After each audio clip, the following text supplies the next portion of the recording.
In the writings of the ancient Hebrew prophet Zechariah, we are warned of strange-looking flying craft appearing in the last days. Then the angel that talked with me went forth and said unto me, Lift up now thine eyes, and see what is this that goeth forth. And I said, What is it? And he said, This is an ephah that goeth forth. He said moreover, This is their resemblance through all the earth. To get at the actual truth behind these ephah-shaped craft, we have to go all the way back to the days of Jared son of Mahalalel and father of Enoch.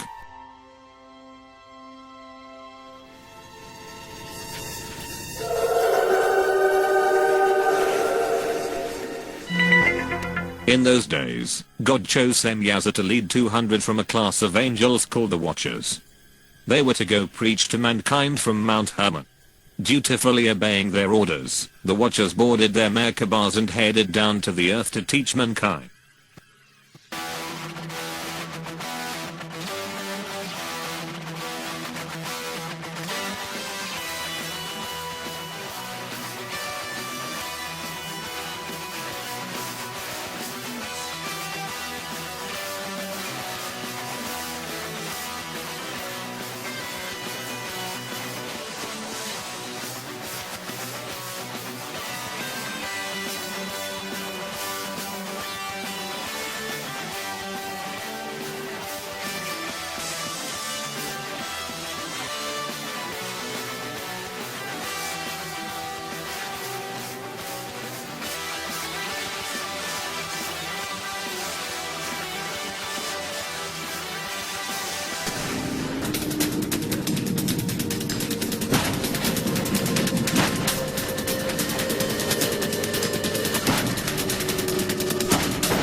When the Watchers reached Mount Hermon, they saw that God had made the daughters of men very fair and beautiful.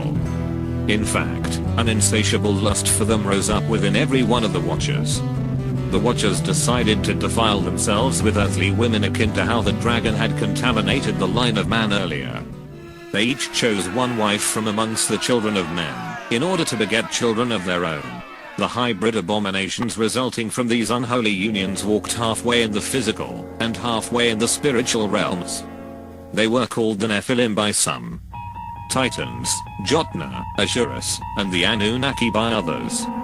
Their heads were oblong-shaped, and had 24 fingers and toes. The Nephilim were of enormous size, towering over normal-sized humans as the giants from the myths of old. Some were extremely intelligent, while others were mere lumbering oafs. Due to their sheer size, the Nephilim were incredibly strong beyond imagining. Lifting, stacking, and even heaving boulders and monoliths were mere child's play to them. They built many gargantuan structures that today still baffle the greatest modern mind. These giants toyed with grown lions like human children do with kittens. They became renowned for their amazing feats of strength, and mankind was powerless to stop them, and their descendants from taking over the world as the evil kings of men. The Watchers taught their evil children many secrets of heaven like metallurgy, weaponry, warfare, psychology, politics, medicine, witchcraft, hermetic magic, deception, secrecy, ciphering, and tremendous technologies from weather manipulation to advanced communications and transportation. The fallen Watchers even taught the Nephilim how to make a physical version of their spiritual merkabahs. These material anti-gravity vehicles were called Vimanas. The Vimanas, often symbolized by a winged disc, could travel in the fluids of water, air, and ether. Their propulsion systems were based on concepts like mercury plasma magnetic vortices, constructive implosion, and real force.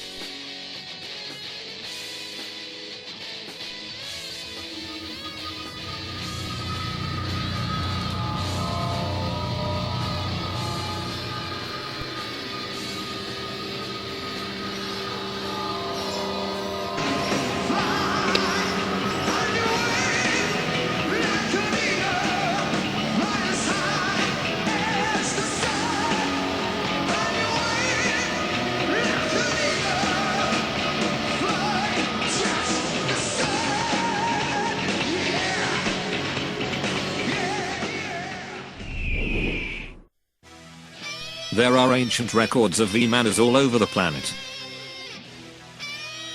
The best records are those of the keepers of the secrets in Tibet. Their enormous Kanja, Tenja, and other codes tell many details of these chariots of the Nephilim as well as other important information. Unsure consists of over 1,000 volumes containing the holy texts of Lamaism. Their secret code is the most complex ever devised. To date, only 1/100th of the Kanshur has been deciphered. The resulting translations are full of references to gods appearing in the sky, of the luminous pearls and transparent spheres in which they lived. Mona Lisa, men have named you.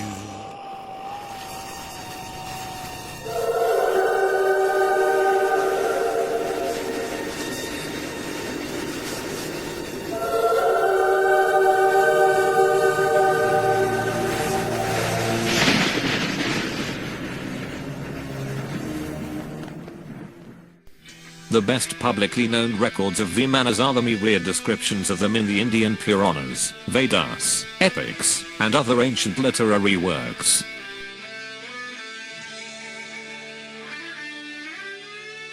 One work named the Vimanaka Shastra gives very detailed information on these ancient flying machines, from their propulsion systems to even how to make them.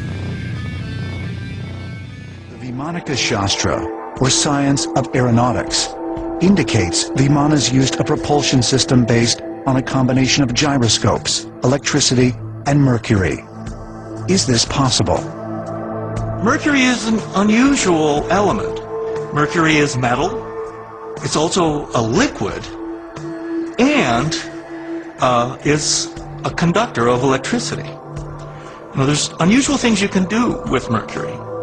You can put it into a closed gyroscopic device with mercury spinning around, and then you can electrify it. And studies have been done on this by NASA and by other scientists, and they find that levitation effects, anti-gravity kind of effects, and a spinning bright light is part of it too.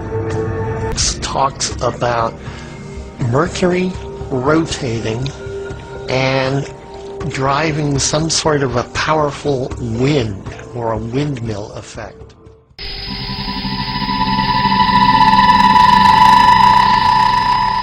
These Indian Vimanas were used to fight against the Asuras that lived on the White Island continent of Atala. The inhabitants of Atala were much more technologically advanced because of the secrets revealed to them by their fathers, the Fallen Watchers. Their Vimanas were much more advanced, and they even had a superior new type of craft called Vilexi.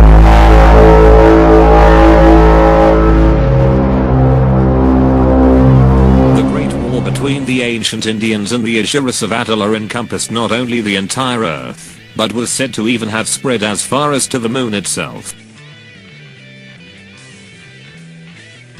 Having no atmosphere nor much water, corrosion on the moon is minimal at best and leaves open the possibility that evidence of this great war still exists, if it did really occur.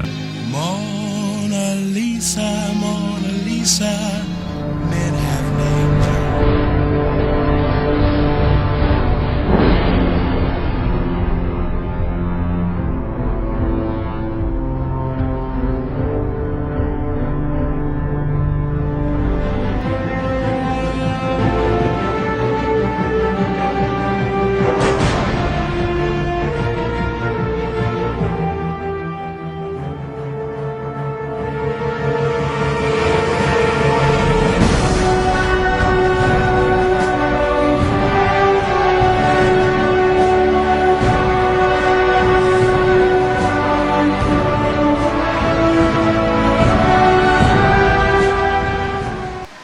Attila would have succeeded in subjugating the world, if not a sudden rise in ocean water had not engulfed the White Island continent.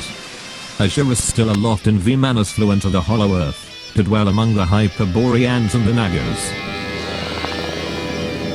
After the Great Flood, giants and Vimanas have been randomly sighted periodically all through recorded history.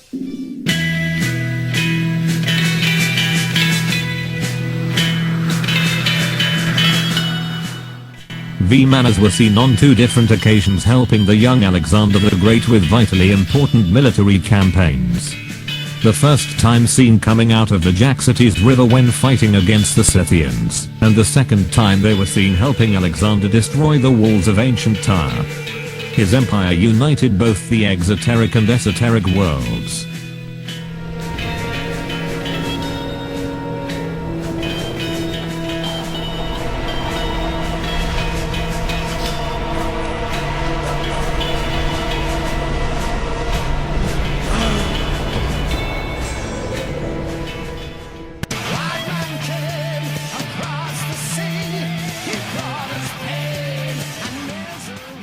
Original text from Columbus's log has been made available to the History Channel by archivists at Fordham University. Custodian of a rare handwritten copy. Almost 1800 years later, we have another famous incident. Right before reaching the Americas, Christopher Columbus recorded in his logbook that he and his crew spotted a Vimana come up out of the ocean, hover for a time, and then fly away into the sky.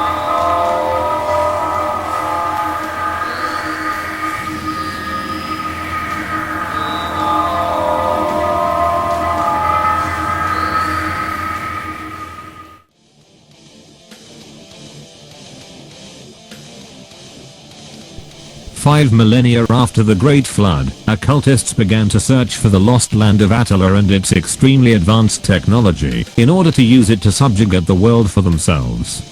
They sought the descendants from the survivors of the Attila catastrophe. After little success in South America, Egypt, and India, they finally hit pay dirt when they made an expedition into Tibet and the surrounding area.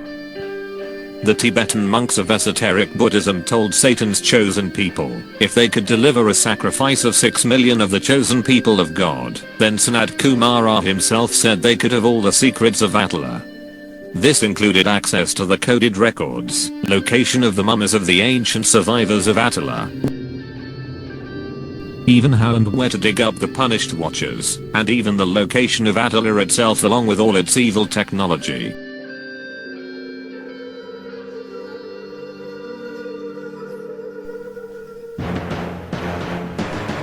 Attila was now called Antarctica.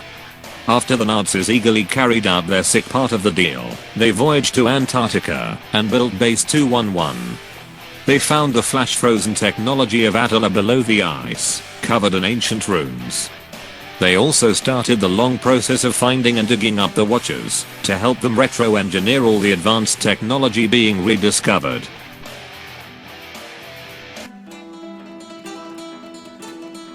Knowing that most of the Watchers were buried in the deserts of what was now the United States, the occult elitists devised another evil ruse.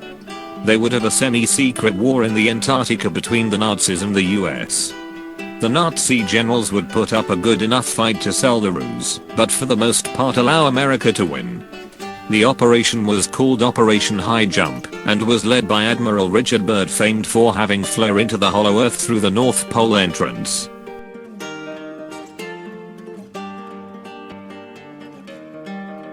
The enormous Task Force 68 fleet arrived in Antarctica in late December in 1946.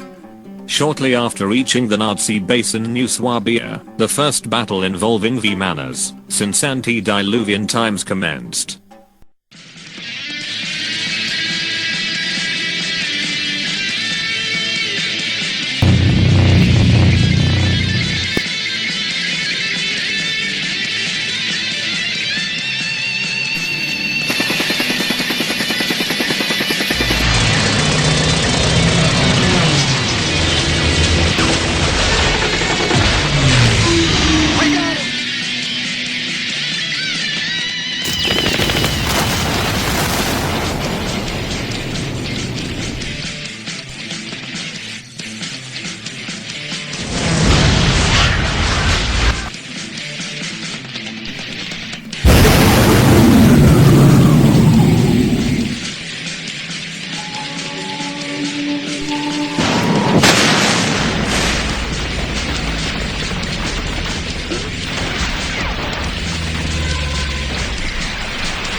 the Americans took the confiscated technology and occult Nazi scientists back to the United States with them under the guise of Operation Paperclip and Odessa.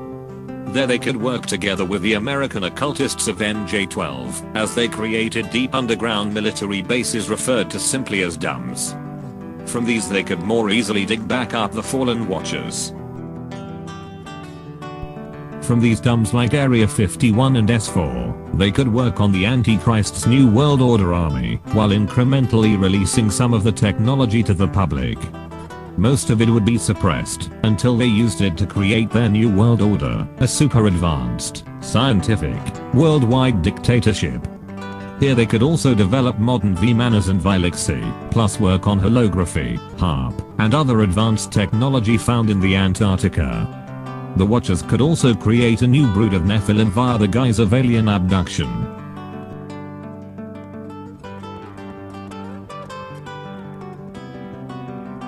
These new gigantic nephilim, the Fallen Watchers, the Nagas, Fourth Reich Nazi Ubermensch, and all the new Vimanas and Vilexi will be a part of what is known as the Strong Delusion. The Strong Delusion is basically a complex scenario of false flags involving supposed alien invasion and so-called disclosure. The good alien versus bad alien pretext will be employed for the maximum effect in trying to fool the conditioned masses. They want the final result of all this deception to be a one-world government, thus bringing in the evil 7-year New World Order. I will not be pushed, filed, stamped, indexed, briefed, debriefed, or numbered. My life is my own. For official purposes, everyone has a number. Yours is number 6. I am not a number. I am a person. Woe to you, O earth and sea, for the devil sends the beast with wrath, because he knows the time is short. Let him who hath understanding reckon the number of the beast, for it is a human number. Its number is 666.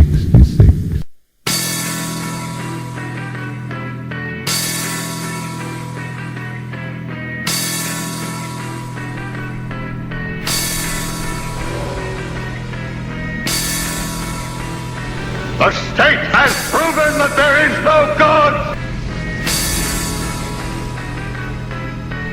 The idea is that every single human being is Christ.